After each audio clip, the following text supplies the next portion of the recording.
It's not the end of the world. It's the ascension process. Everything is shifting up a realm, shifting up from the third to the fourth realm.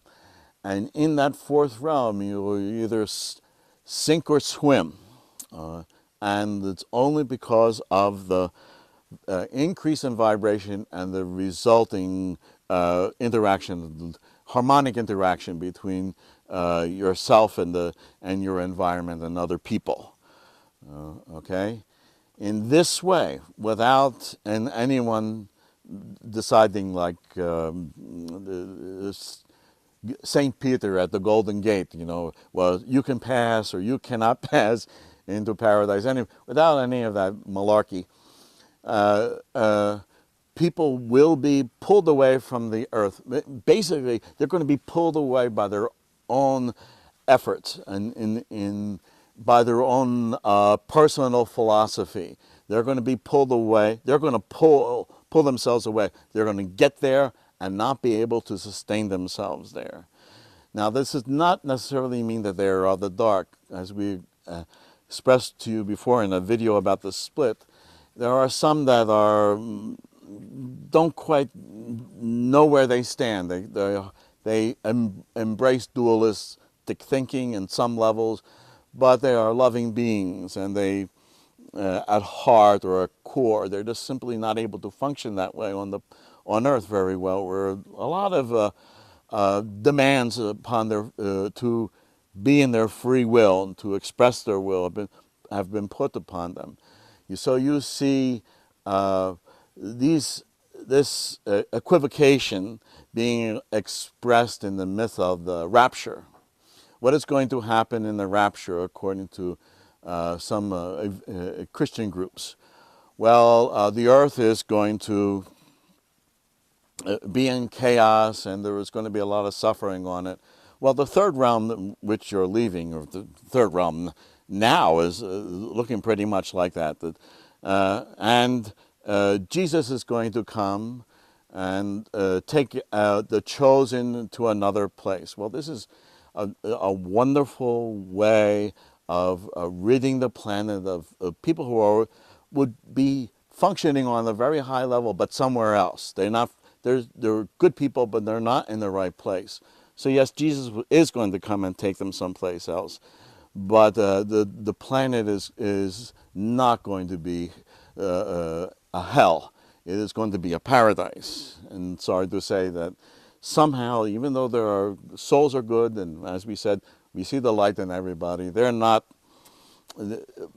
compatible with this kind of a planet, okay, which demands diversity, demands it. It doesn't allow for it.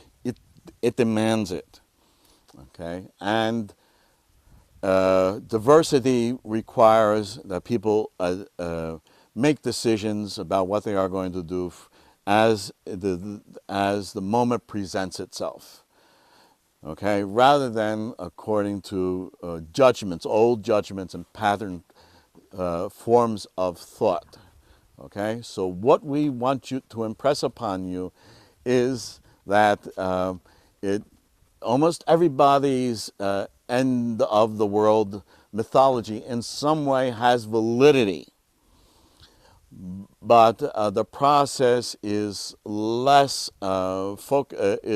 focused upon human needs and human desires, and more centered on the Earth's needs and desires.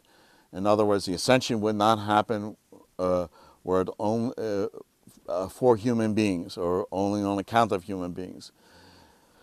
The ascension process is happening because the earth is in dire straits and needs to be relieved. So once this process happens, once the shift happens, and you are all on the fourth realm, then it'll be much easier to get everybody from the fourth to the fifth and to the sixth, where ultimately, excuse the bugs, sixth, where ultimately we of spirit would like you to live, and we would like your consciousness to be seated there, rather than in the the heavy third realm, or the less heavy fourth realm or fifth realm. So that is the ascension in a nutshell.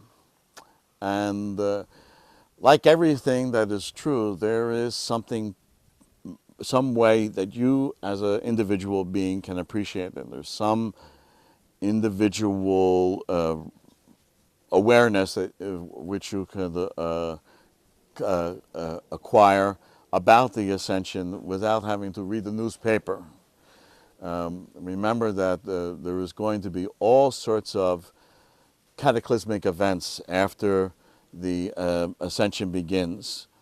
And as a result of the earth throwing this kind of negative thoughts into the third realm and having the harmonic of that resonate into the fourth.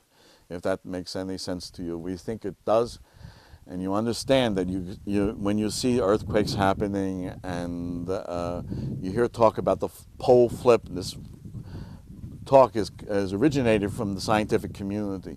You know that it is possible for for great changes to happen, and you in a sense remember them from the era of the dinosaurs, and you remember them from the Atlantis, and you are holding on now, perhaps a little nervously, anticipating that the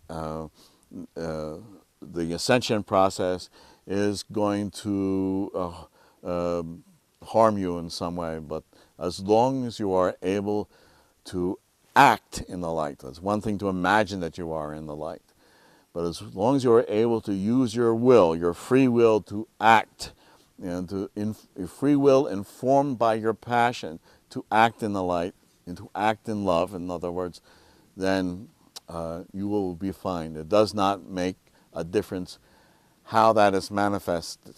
You can become a writer, you can become a fireman, you can run a small company, you can do all sorts of things. It's not important. What is important is that what you do you willingly, and you do it in the light. God bless.